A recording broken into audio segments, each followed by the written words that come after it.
Hey everybody, I'm Andrew, and this is my review of The Expanse Season 5. I have been having some mixed feelings about it, and I figured I'd record myself talking about it just to kind of see maybe where other people's heads are at, and maybe this inspires somebody to maybe leave a comment that helps kind of direct me and, oh, this actually means this and whatnot. But I have watched all 5 seasons of this show. I binged the first three, and then I think I was binging them right as season 4 started, so that was extra helpful. So I could just like go right into the next one. But then I had to wait a year, like everybody else, to watch season 5. So here we are. We're gonna talk about season 5 right now. Um, Kind of a weird season compared to the other ones. Our crew, our 4 main characters are all split up this time. Um, and for context, I wasn't the biggest fan of season 4. I am a bigger fan of this season just because it brings back more of the space side of things. I feel like last season was just more about the planetary explorations, and I don't know if I felt like that was as interesting. It's a cool concept, and I know we're going back to that in season 6, but I think there was just too much mystery around it, and the whole eye disease thing. It was a whole mess. Anyways, let's talk about season 5. And so many different storylines going on throughout the whole thing, which I think is a big problem because you end up with just entire episodes where people kind of aren't doing anything, and they're kind of just sitting around waiting for other people to do stuff. And those people are just flying through space waiting to get to those people. And that kind of sums up this whole season. I'm sorry if you hear a giant jet plane flying overhead. We'll just wait a second while it flies overhead. Neat. Um, so I'm not sure if I was missing something or other, but and obviously at this point, if you haven't watched season 5, don't watch this. But Alex, one of the main characters, dies from a stroke because they went too quickly in a spaceship, which is the simple way of putting it. And I don't know if that was earned. He kind of had nothing left besides the people of the Rosanada, which is kind of the whole point of it. It was kind of this group of people that kind of had nothing left, so they all banded together to kind of create bonds with one another. So the idea that he just like died from a stroke because they were trying to save Naomi with Bobby, um, you know, it just didn't feel earned, and I was kind of shocked, and I was like, oh, he's bleeding from the nose. Like, what does that mean? And then like they kind of hinted at it, um, but I don't know. It just again didn't feel earned, and like you had Holden touching like the plate at the end where he was like yeah, like they had their 4 names on it for some weird reason. I don't remember them making that plate, but again, I haven't watched the other 4 seasons in over a year. Um, I guess kind of Bobby's supposed to kind of take over that role, but again, we've lost a lot of characters throughout the show. I'd say the one that hit the hardest was the loss of Fred Johnson. I really liked that character. I liked his role as leader of the OPA, and I liked Marco Inaris as a character and his whole rebel free navy and how he had insurgents in the OPA. And I liked that whole storyline. I did prefer Holden's storyline over any other storyline in this. I think the Naomi storyline was probably kind of felt like a huge waste of time in a lot of ways. I liked learning about her family, and I liked that this season was kind of like about her family, but there were multiple episodes where like she was just trapped on Inaros' ship, and she was just basically like debating whether or not to kill him for like 3 whole episodes. And like she try and then fail and then try and get a message out and get the message out, but then be thrown away. And it's like she just kind of kept making the same mistakes, and I guess Inaros kept making the same mistakes by keeping her around. And then they try to kill her. She knew she wouldn't die because she was gonna stick her knee with something when she went out in space. And I watched like a quick thing about like how that was like somehow logically proven. Like the writers figured out how to logically prove that, and I didn't question that. I was just like, I'm just gonna go with it. It's a TV show.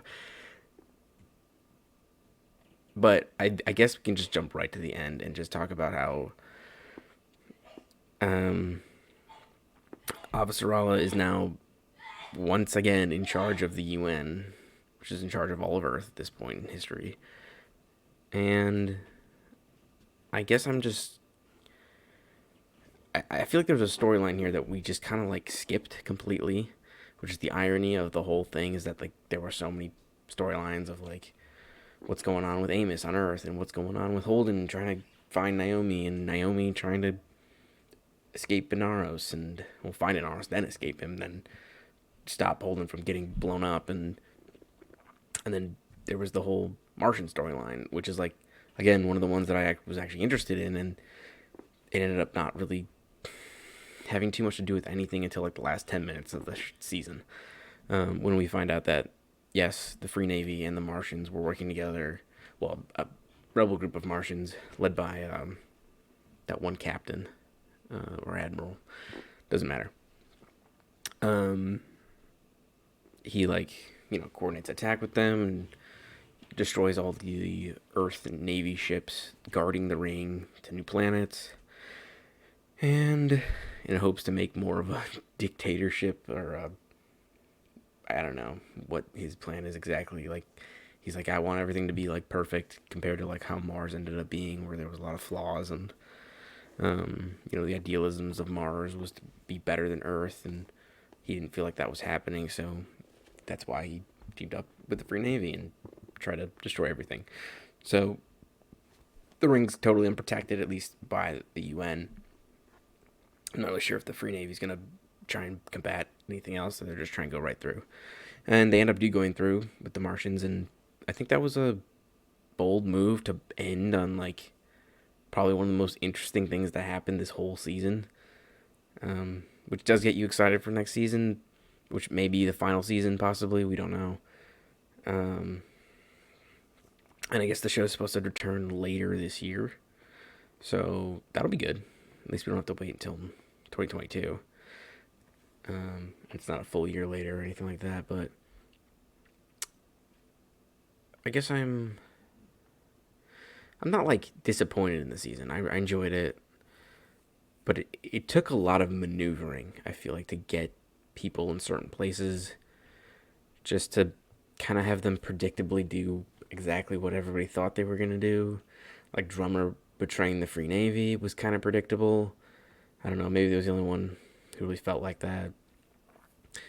I didn't think. I kind of thought Naomi would die. It made more sense for her to die than for Alex to die, but I'm not sure if Holden has motivation if Naomi dies, so I think that's harder to write for a character at that point. I don't know. I guess I need to really consider where it all started from and oh my god I haven't even brought up the whole thing that was missing from the season, the proto molecule.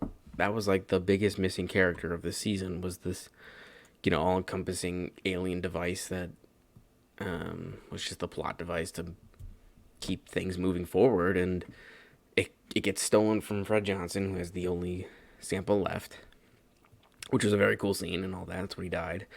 And I miss him because I like that character a lot.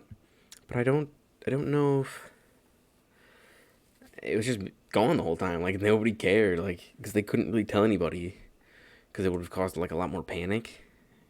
But then the asteroids hit Earth and like billions of people die, and they're still worried. And like they're like, oh well, like it's just so much happened. But like I don't know. It's a lot to take in, and the Martian rogue Martians going through the ring now have the protomolecule to activate whatever homeworld the aliens had, and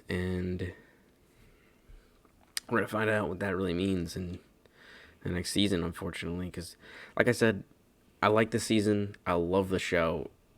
I meant to say this at the beginning, but like cinematically, graphically, CGI stuff, 100% the best of any show, any TV show ever. Like, I don't know how this doesn't win every award ever. Really, maybe not acting necessarily, but like sets, lighting, editing, graphic design, or like anything, photography. I don't care. Like, we don't. I know we like to pay attention to like the actor ones, but like everything else about this show is perfect. Um, yeah, and yeah, like I said, I think the relationship between Marco and Naomi was an interesting concept, and I don't know if it was really done that well. I think it could have been done a lot better. I think we could have had a lot of opportunity to explore. They're not really like a flashbacky kind of show, so they couldn't really do that.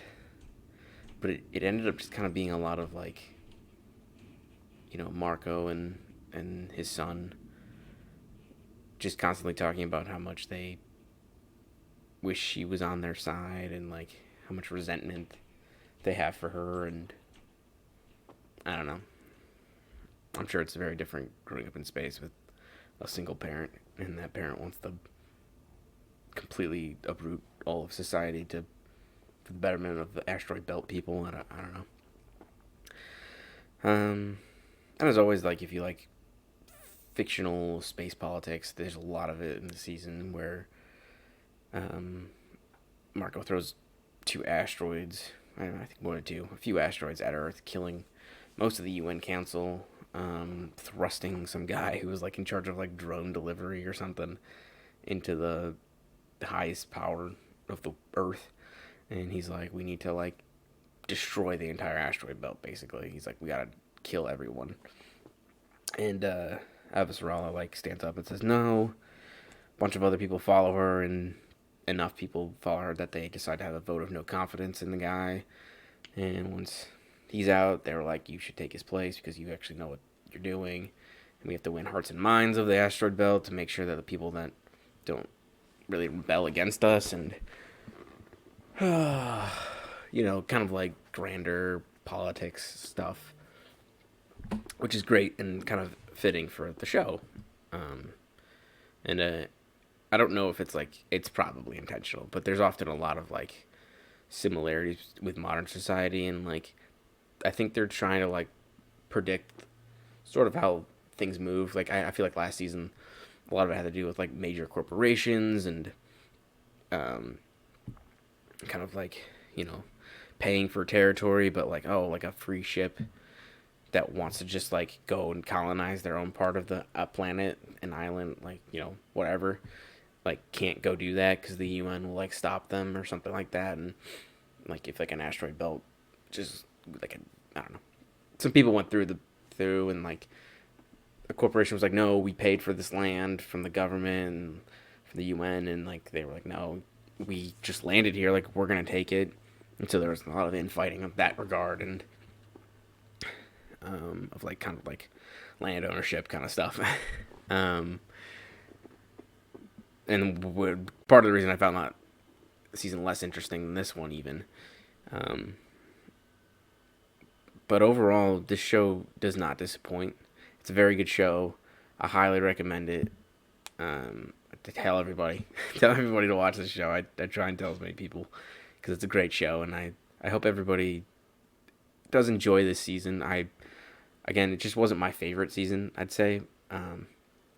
But I think quality-wise, it was definitely 10 out of 10. Any scene in space was just beautifully done. There's the shot of, like, in this final episode where Naomi's, like, spinning endlessly in space, trying to do hand signals, just doing the YMCA. And to signal to anybody floating nearby. She just knows that they're nearby. So she's hoping that she gets detected and she can visualize it well enough, which does end up with Alex dead, but